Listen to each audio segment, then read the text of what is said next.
Bismillahirrahmanirrahim. Alhamdulillahi rabbil alamin. Allahumma salli wa sallim ala sayyidina Muhammadin miftahi babi rahmatillah adada ma fi ilmillah, salatan wa salaman daimain bidawami mulkillah wa ala alihi wa sahbihi. Allahumma salli ala sayyidina Muhammadin salatan taftahu biha lana futuhal arifin wa tufaqihuna biha fid din wa ala alihi wa sahbihi. Assalamualaikum warahmatullahi wabarakatuh. Saya nawaitu kesini hadir majelis Al-Hikam yang diasuh langsung oleh orang tua kita semua, Kiai Haji Miftahul Akhyar. Niatnya mau cari ilmu, karena orang cari ilmu itu pangkat yang paling tinggi. Gak ada pangkat yang lebih tinggi daripada orang cari ilmu. Dan kebetulan saya ada kemiripan hari ini dengan Kiai Haji Miftahul Akhyar. Beliau tadi pagi baru nyampe dari Jakarta bawa mobil. Saya juga baru nyampe dari Cirebon bawa mobil. Nyampe ke Surabaya. Semalam saya ngajar di Cirebon, terus saya ke sini. Mampir Solo, ambil tas, lanjut sini. Alhamdulillah. Kemudian yang kedua, sama-sama beliau ini punya majelis banyak, yang utama salah satunya Al-Hikam ini. Begitu yang saya tahu. Dan majelisnya di hari Jumat. Sedikit promosi, sama majelis saya di Solo itu juga hari Jumat. Cuman saya pilih Jumat malam, ba'dal isya berjamaah dilanjut.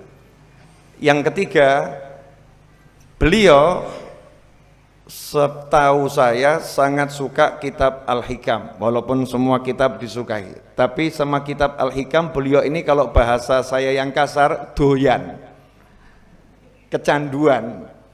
Jadi sebetulnya tadi beliau berhenti bicara, ini sesuatu yang melanggar kecanduannya beliau.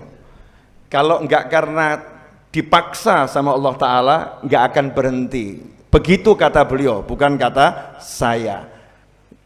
Tadi kan ngomong di awal biasanya diketik panjang, ini kok ngetiknya cuma sampai di situ. Padahal disiapkan tapi kok nggak muncul gitu ya. Nah, saya juga kebetulan kakek saya, mbah buyut saya di Pati sana, rahimahumullah. Saya ini cucu Habib Ahmad bin Abdurrahman Al-Idrus. Nah, ayahnya kakek saya, mbah buyut saya, Habib Abdurrahman Al-Idrus, itu di Pati. Beliau salah satu ya tokoh yang banyak bergaul dengan para kiai dan ngajarnya kitab Al-Hikam. Nah, kakek saya dari umur 10 tahun ngajar kitab Al-Hikam. Dan saya dari SMA, ya walaupun masih begitu-begitu, saya itu ada kesenangan ya, kesukaan dengan kitab Al-Hikam. Dan alhamdulillah waktu saya diizinkan ziarah ke Mesir sama rombongan, di jadwal ziarah itu tidak ada jadwal ziarah Syekh Ibn Athaillah, enggak ada. Imam Syafi'i ada, Imam Busiri ada, Syekh Ibn Athaillah enggak ada. Saya yang minta sama guide tournya, sebelum kemana-mana ke Ibnu Athaillah dulu. Ya, dia bilang, wah di mana itu?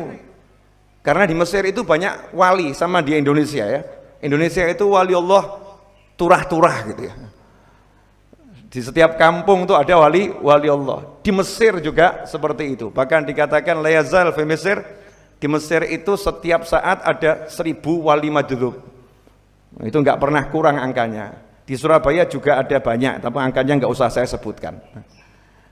Surabaya ini istimewa. ziarah ke Syekh Ibnu Athaillah. Dan tadi alhamdulillah kita berkesempatan mendengarkan penjelasan dari beliau. Nah, saya duduk di pojok dikasih ilmu sama Allah Ta'ala. Karena syaratnya orang cari ilmu itu harus jadi kertas putih. Kadang-kadang kita ini jadi santri, datang ke tempatnya guru, ya kertasnya udah nggak putih, udah banyak coret-coretannya, sehingga gurunya mau nulis di mana bingung, mana ini tempatnya ini. Kadang-kadang mau dibusek sama gurunya, mau dihapus biar bisa ditulisi, santrinya marah. Mosok saya suruh buang ilmu saya, masa suruh begini, nggak nurut. Karena itu kalau kita lihat proses orang cari ilmu di zaman dahulu kala itu tidak ditanya, kamu bisa nahwu, kamu bisa sorof, kamu bisa baca Al-Quran, alif ba'ta, itu enggak ditanya. Kenapa? Karena itu tugasnya nanti gurunya membuat jadi bisa. Yang tidak bisa jadi bisa. Tapi ujiannya ulama-ulama dulu, Masya Allah, yang datang jenggotnya panjang, kata ulamanya, potong jenggotmu. Ya, potong jenggotmu. Ya, kamu gundul ya rambutmu. Marah dia, subhanallah, saya suruh potong jenggot. Nah, gagal, nggak diterima jadi murid. Karena dikasih tugas yang paling sederhana, sudah merasa lebih pintar dari gurunya. Hatinya ada sombong. Dan orang yang sombong itu nggak bisa masuk surga. La yadkhulul jannah man kana fi qalbi mithqalu dzarratin minal kibir. Tidak akan masuk surga seseorang yang di hatinya ada sifat sombong sekecil apapun. Nah, semoga kita semua selamat dari sikap ini, amin. Dan insya Allah dimasukkan surga nggak pakai hitung-hitungan, amin. Nah, makanya para ulama nomor satu, hati murid ini diacak-acak biar sombongnya hilang. Sebab kalau di hati masih ada sombong, surganya nggak akan ada di situ. Jannatul Ma'rifah, surganya pengetahuan, nggak akan ada di situ. Dan murid ini nggak akan bisa masuk ke surga ilmu pengetahuan yang nikmatnya luar biasa. Sebagaimana dikatakan oleh para wali, seandainya orang-orang yang tinggal di surga itu merasakan kenikmatan yang kami nikmati sekarang, oh pancen, surga penak. Surga itu memang enak betul ya. Artinya para wali itu di dunia sudah merasakan nikmat surga, belum masuk ke sana, udah merasakan nikmat surga, sehingga seakan-akan cukup ini gitu ya. Ini sudah luar biasa. Makanya kalau kita mau belajar, syarat nomor satu, man tawadha'a rafa'ahullah. Siapa yang mau merendahkan diri, Allah akan mengangkat derajatnya. Air itu nggak akan mengalir kecuali ke tempat yang rendah. Zam-zam letaknya paling rendah, makanya zam-zam gak pernah habis. Seluruh air di bumi ini mengalir ke sumur zam-zam. Orang yang mau merendahkan diri gak usah ngapa-ngapain, asal hatinya betul-betul merendahkan diri di hadapan Allah Ta'ala, maka ilmunya semua aulia akan mengalir ke dalam hatinya. Karena para wali cari itu, hati-hati yang betul-betul mau merendahkan diri. Lau sodaqal murid lawajadul masyayikh alal abwab. Kalau seorang itu sungguh-sungguh cari ilmu, belum sempat dia keluar, gurunya sudah melamar di depan pintu.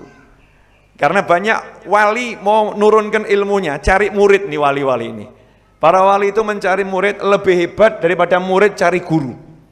Lebih hebat daripada murid cari guru. Nah, kalau kita udah kelola hati kita akan banyak dapat ilmu laduni dari sisi Allah Ta'ala, yang laduninya lewat hatinya para aulia wassalihin.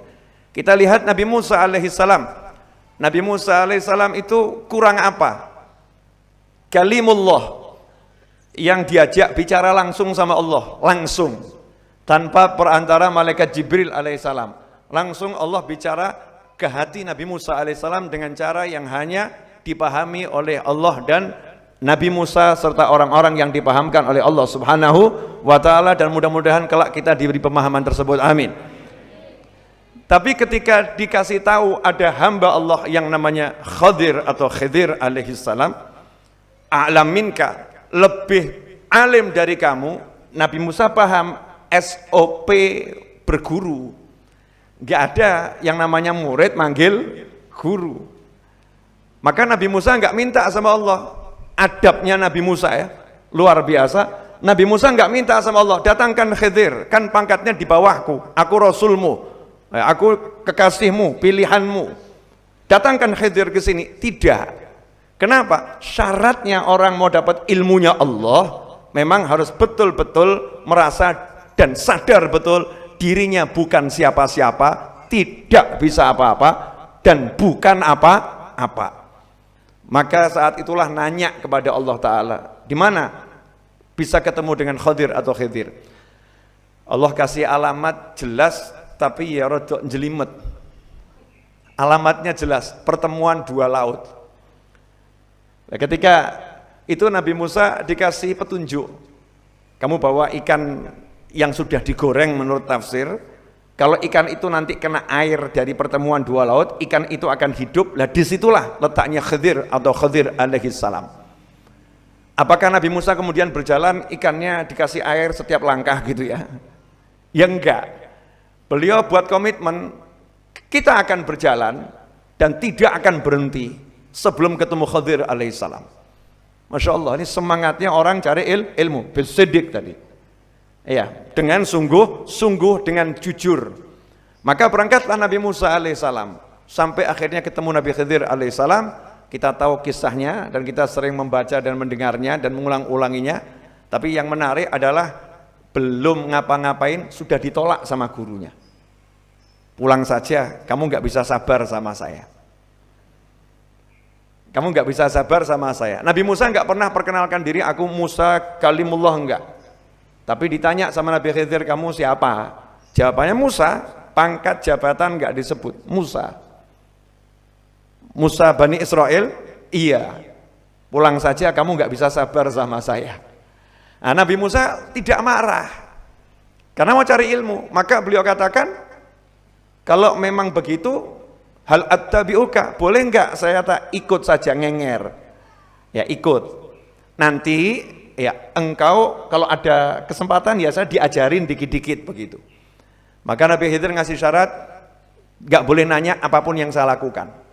Nah, Masya Allah, ini cara belajar di dalam Islam yang luar biasa, karena al-ilm ilmu dzauq, ilmu itu ilmu cita rasa, bukan ilmu kata-kata. Kalau ilmu kata-kata di sekolah duduk di bangku selesai, ilmu kata-kata cari di Google selesai, lewat kursus-kursus selesai, itu ilmu kata-kata. Tapi ilmunya Allah itu bukan ilmu kata-kata, bidzauq, harus bisa dirasakan. Maka syaratnya harus ikut, harus ngenger. Nabi Musa aja mau ikut, nggak pengen pisah, nggak pengen pergi. Dibuktikan Nabi Musa berguru dengan Nabi Allah Syu'aib, dengan walaupun para ulama khilaf ini Nabi Syu'aib yang mana gitu ya. Dengan Nabi Allah Syu'aib 8-10 tahun tinggal bersama di sana, sampai dinikahkan dengan putrinya sebagai syarat untuk tinggal, dipaksa tinggal, dipaksa hidup bersama. Biar apa? Dapat ilmu yang ilmunya itu cita rasa. Dan inilah yang dijalankan oleh para ulama, para kiai, para habaib ketika berguru dahulu. Yang enggak ada berguru itu duduk kemudian pulang. Kalau kita duduk pulang ini sebetulnya kita bukan berguru, ya, tapi ikut ya mustami'. Makanya kan dikatakan hendaknya kamu kun aliman au muta'alliman au mustami'an. Ya, jadilah kamu ini orang yang alim. Kalau nggak bisa, jadi yang cari ilmu. Cari ilmu itu ya bareng tadi, tinggal bareng. Kalau nggak bisa, mustami'. Lah kita ini kelasnya mustami'. Ya, walaupun mungkin sudah lulus. Ya, mutakharijin, mutakharijat sudah lulus. Tapi ini kelasnya mustami'. Yang betul-betul nggak bisa sama gurunya. Nah, ini muta'allim bener nih, nggak mau pisah sama gurunya. Au muhibban lahum. Kalau emang mustami nggak bisa, muhibban. Ya, muhibban nih YouTuber itu. Nah, yang online ini muhibban, pecinta ya. Karena nggak datang langsung offline, tapi lewat rekaman, didengarkan, dilihat, pecinta. Yang ngirimin uang untuk kegiatan majelis pondok pesantren, yang ngirim ini muhibban.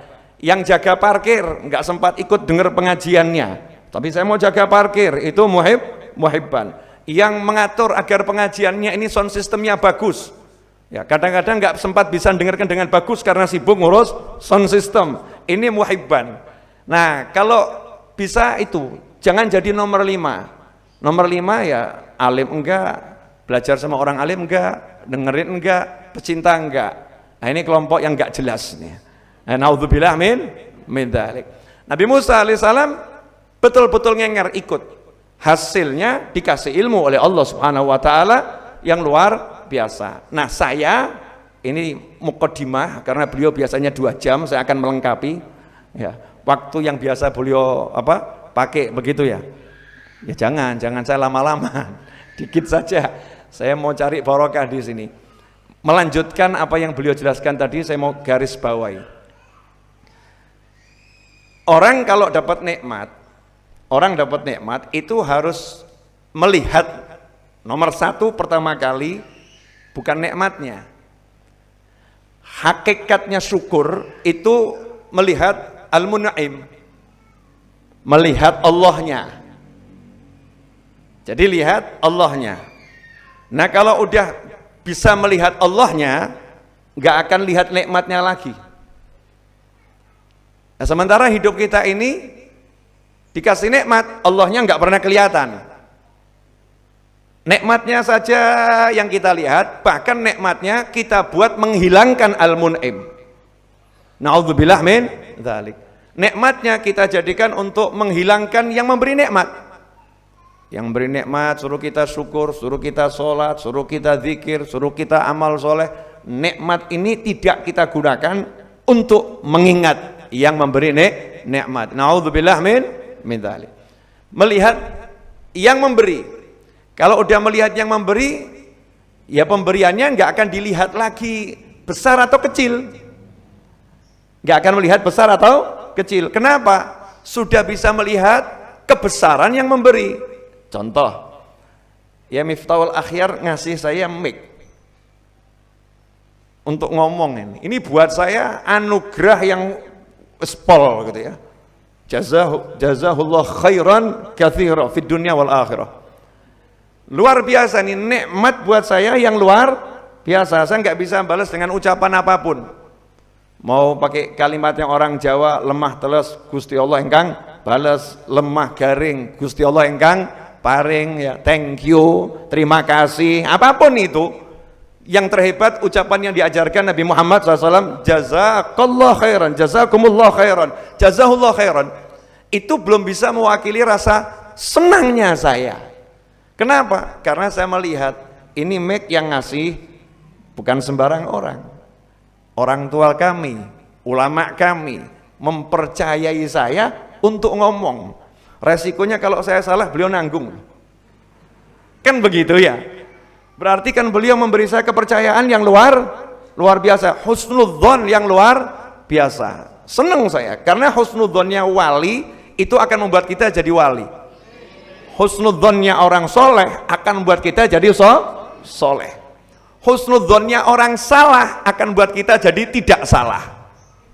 Luar biasa itu ya, husnudzon. Apalagi kalau yang husnudzon orang-orang yang baik. Maka kalau kita mau syukur, ya lihat dulu yang memberi siapa.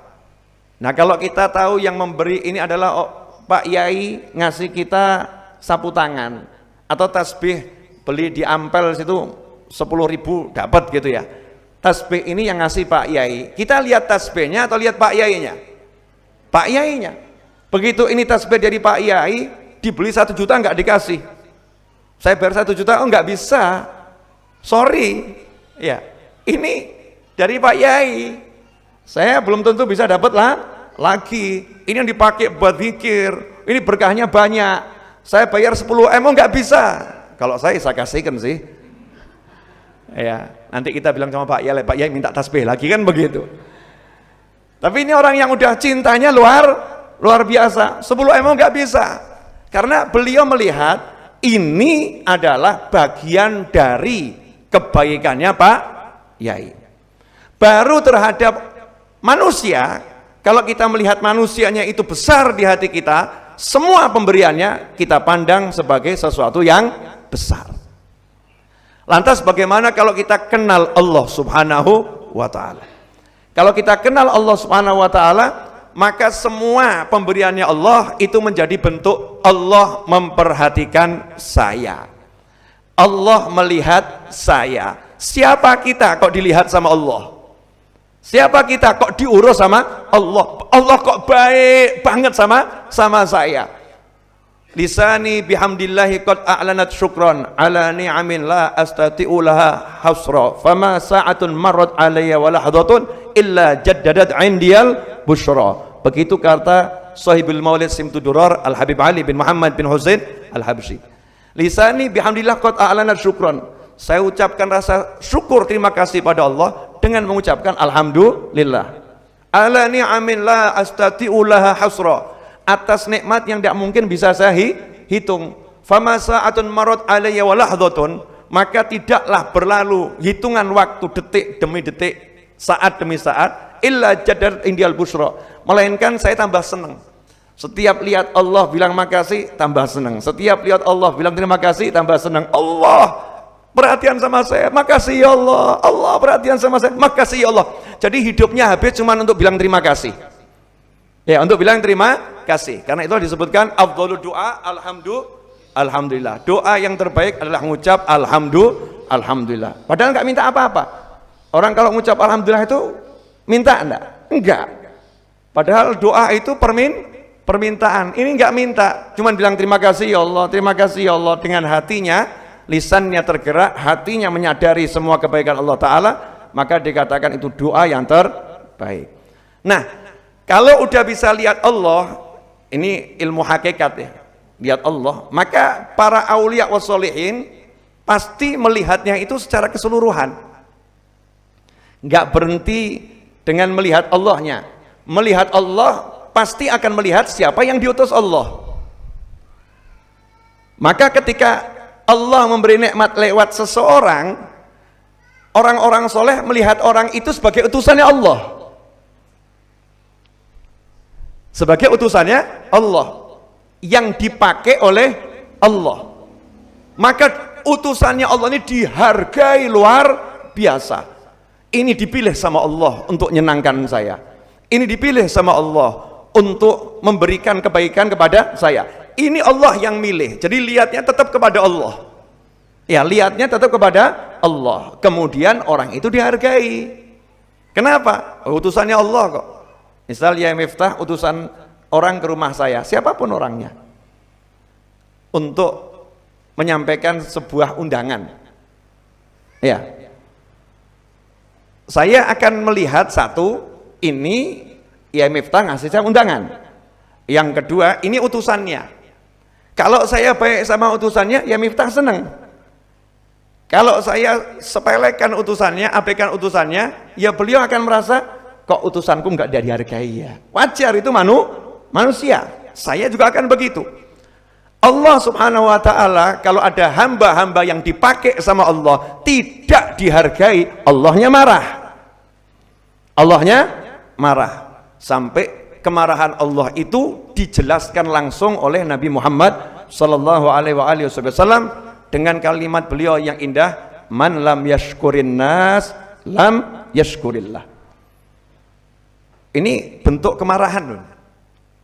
Ya, mungkin tadi jenengan nggak membacanya seperti itu ya. Tapi saya tadi duduk di situ, dari lisan beliau masuk ke hati saya munculnya ini. Itu ajaibnya kalau ngaji sama para kiai, para habaib, para ulama tuh begitu. Yang masuk ke telinga sama yang muncul di hati seringkali beda. Masuk ke telinga sedikit, di hati dapatnya banyak. Ini kalau saya suruh ngurekkan semua yang saya dapat, Masya Allah, Jumat demi Jumat gak selesai itu. Saking banyak yang saya dapat insya Allah. Nah ikhwani rahimakumullah, ingat ayat Al-Quran, la in syakartum la'azidannakum wa la in kafartum inna azabi lasyadid. Jika kalian syukur pasti aku tambah. Jika kalian kufur, ingat, aku punya siksa yang teramat pedih. Aku punya siksa yang teramat pedih. Berarti kalau kita nggak syukur, Naudzubillah min dzalik, kita masuk kufur. Kita syukur dengan sholat, ada orang ngasih hadiah kita langsung sholat sunnah syukur, kita sedekah syukur, kemudian kita baca kalimat tahlil 10.000 kali syukur, kemudian kita baca Al-Quran hatam 2.000 kali syukur atas nikmat tadi, mungkin dikasih rumah sama seseorang, ada orang kasih kita rumah, kita seneng, kita syukuran, ya hatam Al-Quran 2.000 kali, zikir 10.000 kali, sholat sekian ratus rakaat atau sekian ribu rakaat sama Allah Ta'ala, semua syukur kita itu ditolak jika semua syukur kita itu ditolak jika man lam yashkurin nas lam yashkurillah. Kalau kamu nggak mau terima kasih sama yang kujadikan alat untuk berbuat baik kepadamu, siapapun itu, maka kamu tidak terima kasih sama aku. Tidak aku terima kasihmu. Diblokir. Ini suatu ajaran yang luar biasa dari Allah Ta'ala, karena kita hidup di muka bumi ini bermuamalah dengan makhluknya Allah Subhanahu wa Ta'ala. Maka kita harus hidup dengan syariat. Hakikat itu tempatnya di hati. Tapi kalau hidup harus pakai syariat. Maka nggak bisa kita ngomong, yang penting makasih sama Allah. Dia nggak makasih nggak jadi masalah. Nggak bisa. Ditolak sama Allah syukur kita kalau nggak terima kasih. Karena itu Allah sangat marah kepada orang-orang yang tidak bisa berterima kasih. Orang-orang yang tidak bisa berterima kasih itu dimarah oleh Allah Subhanahu wa Ta'ala. Contoh, anishkurli wali walidaik, bersyukurlah kepadaku dan kepada kedua orang tuamu. Terima kasihlah kepadaku Allah, dan terima kasihlah kepada kedua orang tuamu. Karena kedua orang tua kita dipakai oleh Allah sebagai sarana untuk mewujudkan kita di alamnya nyata. Kalau nggak ada orang tua kita nggak ada. Walaupun yang mengadakan kita Allah Subhanahu wa Ta'ala yang maha ada. Makanya kalau ada anak nggak terima kasih sama orang tuanya, maka Allah katakan sukhtullah fi sukhtil walidain. Marahnya Allah bergantung marahnya orang tua. Ridhonya Allah bergantung ridhonya orang tua. Keras ini Allah kalau kepada orang yang nggak bisa berterima kasih. Karena itu Islam dengan balas budi ini luar biasa. Hutang budi dibawa sampai jannah. Ya, hutang budi dibawa sampai jannah. Makanya yang banyak-banyak cari budi sama kiai. Ya, biar nanti kiainya repot di akhirat. Ya, repot gitu. Kenapa repot? Karena akan balas budi. Di akhirat akan balas budi. Seperti yang diceritakan, saya tambah dikit ya. Ini terlanjur dikasih mic nama ya ini. Perintah dari beliau. Saya nikmati, saya syukuri. Kisahnya panjang, semua udah tahu. Ini orang alim semua di hadapan saya. Amin. Di zaman dahulu kala diceritakan Nabi SAW ada satu ahli maksiat yang melakukan perjalanan, di tengah jalan ketemu sama orang soleh yang melakukan perjalanan, sementara orang solehnya pingsan, kehabisan air. Nah, orang salahnya, ini orang salah yang ahli maksiat, ternyata kenal sama orang soleh tersebut. Ini hikmah yang pertama, zaman dulu tuh orang-orang salah kenal sama orang-orang soleh. Zaman dulu begitu. Orang-orang salah itu hormat sama orang-orang soleh. Orang-orang salah itu butuh pada orang-orang soleh. Zaman dulu seperti itu. Nah, maka orang salah ini yang ahli maksiat memercikkan sedikit air ke wajah orang soleh tadi. Setelah siuman dikasih minum. Kemudian ditanya, guru, kenapa kau sampai pingsan seperti ini? Bekal air saya habis, dehidrasi. Ya udah, bawa air saya. Katanya orang soleh tadi, loh nanti kamu gimana? Ini kan sejauh perjalanan nggak ada mata air lagi. Jawabannya orang salah tadi, ya kalau saya mati nggak jadi masalah. Kalau guru yang meninggal dunia masalah. Antum dibutuhkan banyak orang. Akhirnya diterima sama orang soleh tadi. Berangkatlah orang soleh melakukan perjalanan, orang salah melakukan perjalanan. Orang soleh sampai tujuan, orang salah sampai tujuan yang hakiki. Meninggal dunia. Dehidrasi, meninggal dunia. Singkat cerita, di alam sana kata Nabi SAW, orang salah ini diseret malaikat masuk neraka. Karena kalau masuk neraka itu nggak ada diantarkan ke neraka, nggak ada. Ke neraka itu diseret. Orangnya nggak mau diseret. Kalau diantarkan diarak itu manten anyar itu ya. Manten baru lah itu diarak. Orang masuk surga itu diarak, diantarkan. Bersamaan orang salah diseret ke neraka, orang soleh dihantarkan ke surga. Ini Allah yang mendesain. Ya, skenario langit ini. Maka orang salah itu kelihatan orang solehnya. Loh, itu orang soleh yang saya tolong dulu. Teriak, orang soleh, sebut namanya gitu. Berhenti orang solehnya. Siapa kamu kok manggil-manggil saya? Nah, orang solehnya nggak kenal. Kenapa? Lah orang salahnya jarang hadir majelis. Ketemu cuman sekali. Wajar kalau lupa. Siapa kamu? Diingatkan, saya itu dulu yang ngasih air. Oh, kamu. Ya kenapa? Ini loh saya diseret ke neraka. Saya diseret ke neraka. Tolong saya. Oh ya sebentar. Sujud orang solehnya minta sama Allah Ta'ala agar orang ini diampuni. Apa kata Allah Ta'ala? Aku sudah ampuni dia, bawa dia masuk ke surga, tempatkan dimanapun sesuka kamu. Sebotol bawa jannah. Nah, kira-kira kalau bertonton botol gimana ya? Ya ini sebotol bawa jannah. Ini kadang ulamanya sakit dibiarkan mati, meninggal dunia, nggak diobatkan. Ya, orang solehnya sakit nggak diurusi, padahal duitnya banyak, rugi itu. Nah ini balas budi. Jadi yang paling bisa balas budi itu orang soleh. Nanti kita akan dengarkan satu qasidah ditabui rebana tentang ini insyaallah ya. Dari Ali Maksum, siapkan rebananya. Yang besar aja ya. Ahlul wafahum. Nah itu. Yang ahli membalas budi itu adalah orang-orang soleh. Makanya kalau kita lihat di dalam perjalanan Fathul Mekkah.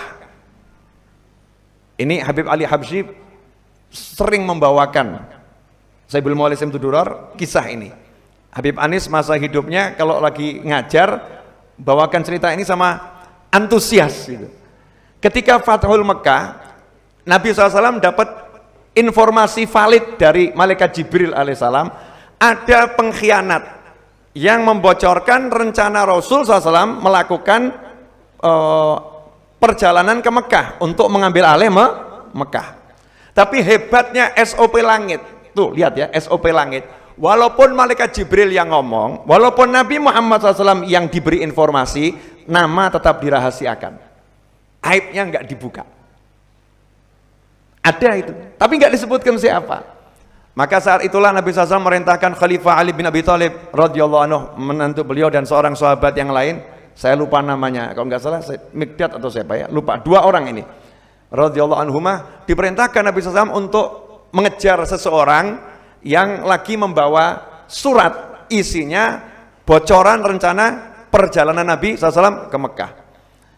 Walhasil ketemu perempuan, singkat cerita surat itu disembunyikan di kondenya. Hebatnya perempuan ya. Oh, konde bisa buat nyimpen surat rahasia ini. Makanya hati-hati sama perempuan Pak. Masya Allah, punya banyak keahlian. Kalau soleh itu mengalahkan laki-laki, kalau salah juga mengalahkan laki-laki. Ya, ini wanita punya banyak kelebihan di segala bidang. Maka surat ini dibawa balik, Sayyidina Ali nanya, siapa ini yang bocorkan? Yang bocorkan ini siapa? Ini loh Islam, nggak boleh asal tuduh menuduh. Harus ada buktinya. Ya, harus ada buktinya, harus ada saksinya. Meskipun informasi langitnya pun nggak ngomong siapa yang bocorkan, nggak ngomong. Syariat itu nggak boleh dengan hakikat. Hakikatnya jelas, orangnya siapa tahu. Tapi Allah nggak sampaikan itu kepada Nabi Muhammad SAW. Cari saja, syariatnya dicari. Kepegang, ya, yang bawa suratnya diambil. Nanya, muncullah nama Hatib bin Abi Balta'ah radhiyallahu anhu.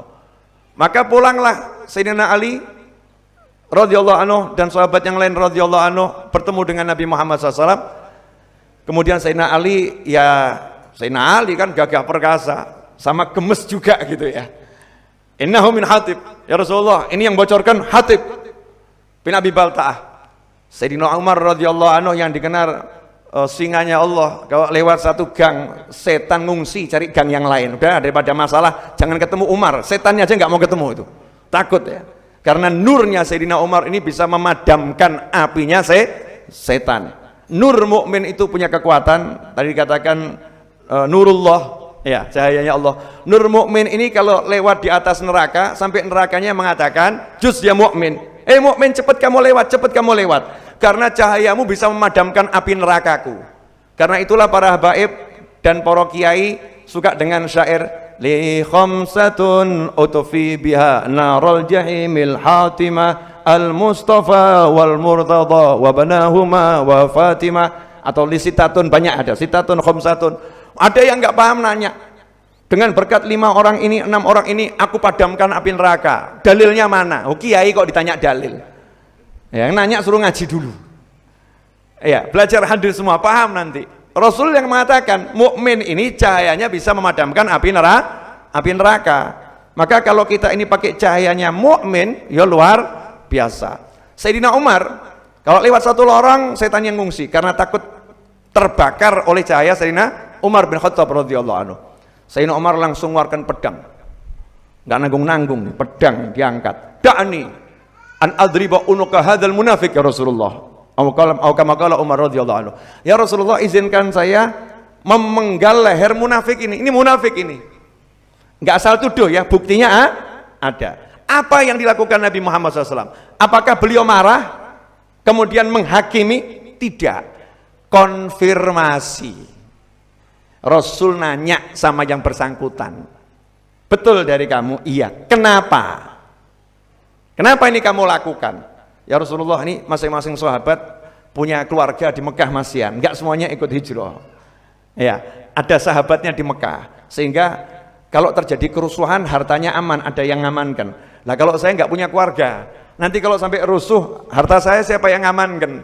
Maka saya bocorkan ke 1-2 orang, hanya perjanjiannya mengamankan harta saya, enggak untuk dibocorkan ke semua orang.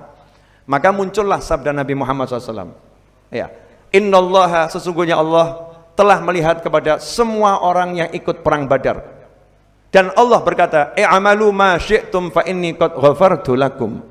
Kata Allah Ta'ala kepada sahabat-sahabat yang pernah ikut perang Badar, berbuatlah sesuka kalian karena aku telah mengampuni kalian. Allah enggak ngomong aku akan mengampuni kalian, tapi Allah bicara qad ghafartu lakum, aku sudah ampuni kalian. Jadi orang ini berbuat apapun sudah punya label diampuni Allah Ta'ala. Dan Hatib bin Abi Balta'ah adalah sahabat yang ikut perang Badar. Islam mengajarkan, walaupun dia punya kesalahan yang besar, membocorkan rahasia Nabi SAW, besar atau enggak besar? Besar. Tapi jasanya buat Islam dan muslimin besarnya luar biasa. Lihat jasanya, lupakan kesalahannya. Lihat kebaikannya, lupakan kekurangannya. Nah ini bagian daripada tadi, man lam yashkurin nas, lam yashkurillah. Siapa yang enggak terima kasih kepada manusia yang berbuat baik kepadanya, dia belum bersyukur pada Allah Subhanahu wa Ta'ala. Terakhir, Mas Seto, yang buku itu tolong. Buku besar, buku besar. Nah, ya. Ini tadi saya pagi nyampe istirahat di hotel, terus saya dengarkan beliau mengajar Jumat yang lalu, saya ulangi.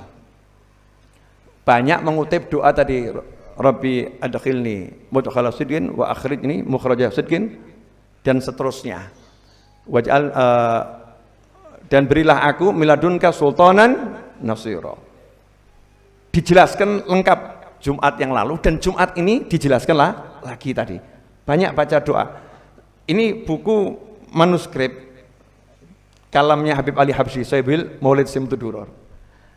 Karena guru saya itu Habib Anis, jadi saya punya, ya kalau mengingat hati saya sama Habib Ali Habsyi, saya buka kalamnya gitu, asal buka saja, ini tidak ada daftar isinya, ya nggak ada daftar isinya, yang muncul apa gitu, belum tentu saya bisa nyari lagi nih. Bismillah, mudah-mudahan tandanya tadi nggak hilang. Ya Sultanan Nasira, Rabbi anzilni munzalan mubarakan wa anta khairul munzilin, sampai akhir. Itu saya kaget, wong buku setebel ini ya, saya tuh mau cari apa kira-kira nih, kalau saya mau disuruh bicara sama beliau nanti gitu, karena ada bocoran, Beb, jangan-jangan Beb disuruh bicara gitu. Ya, ada bocoran begitu. Saya mau persiapkan apa gitu. Saya kitab segini ini saya kebet kok yang muncul itu. Langsung saya nggak jadi cari yang lain, udah nggak usah nyari ini. Karena sudah dimasukkan di tempat yang baik dengan benar dan saya akan dikeluarkan di tempat yang baik dengan benar dan saya udah ditaruhkan di tempat yang penuh barokah. Jadi gak usah kagian mikir, duduk cantik, semua urusan selesai. Nah itu yang saya yakini. Jadi bukan suatu kebetulan. Lah begitulah cara-cara orang dulu. Orang-orang dulu tuh punya alaqah, ikatan hati sama guru. Orang sekarang ini pedenya sama dirinya sendiri, nggak mau gondalan sama gurunya. Kalau kita punya guru tuh enak, nanti yang gendong kita guru kita, jadi nggak pernah rasa capek. Nah, mudah-mudahan saya kalau ada salah dimaafkan dan mudah-mudahan barokah. Terima kasih banyak, jazakumullah khairan atas semua ini dan semoga dapat balasan yang lebih banyak lagi dari Allah Ta'ala dan dari baginda Muhammad SAW.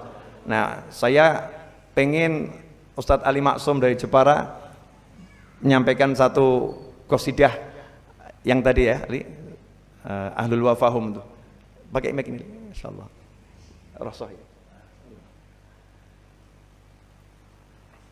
Ditabui ya. Bismillah.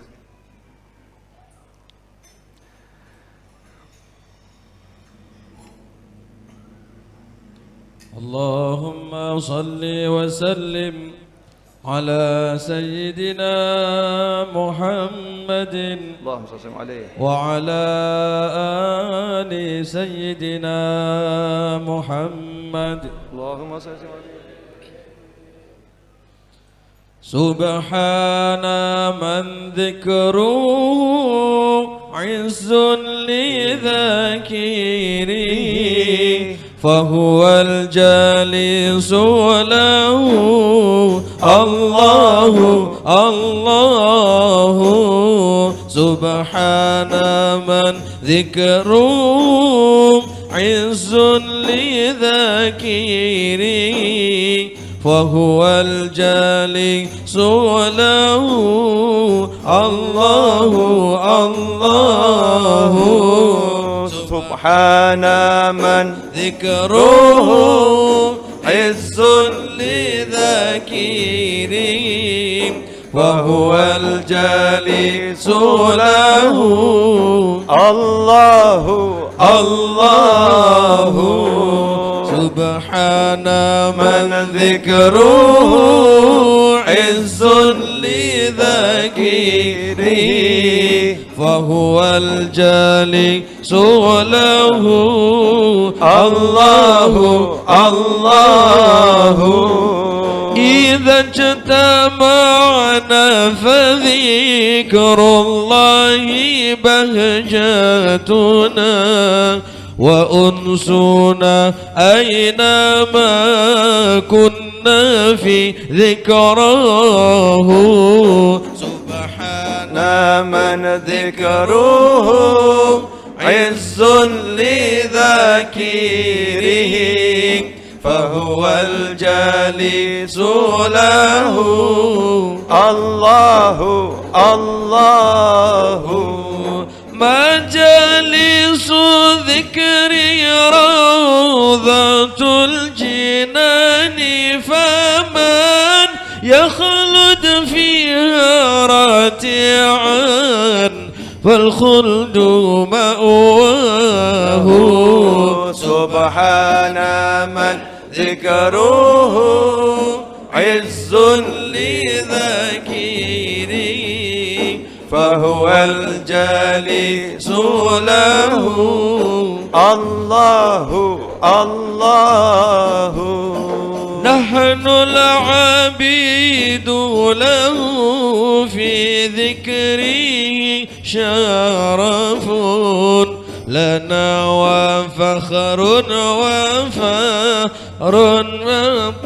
مولاه سبحان من ذكره عز لذاكره فهو الجالس له الله الله أهل الوفا هم Allah liman wafahum in rumta tahya faqsid himahum ahlul wafahum liman wafahum in rumta tahya faqsid himahum لحيهم روح قدوس صبح حماهم مفتوح لمن أتاهم أهل الوفاهم لمن وفاهم إن رمت تحيا فاقصد حماهم كل البرايا لهم رعايا بحر العطايا لمن أتاهم أهل الوفاهم لمن وفاهم إن رمت تحيا فاقصد حماهم صلي وسلم رب وأنعم وجد وأكرم لمصطفاهم أهل الوفاهم لمن وفاهم إن رمت تحيا فاقصد حماهم اللهم صل وسلم وبارك عليه.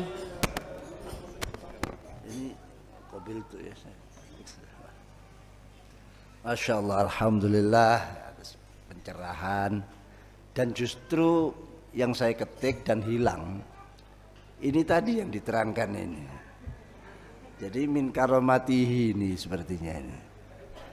Jadi saya pagi itu bangun ngetik cukup banyak. Setelah saya teliti lagi nanti keliru, bukan kitab ini yang saya. Akhirnya saya hapus, ngetik lagi. Di antaranya ya ini mestinya kalau tadi lengkap terbaca, tapi oleh Allah dihapus. Dihapus dan diterangkan oleh beliau.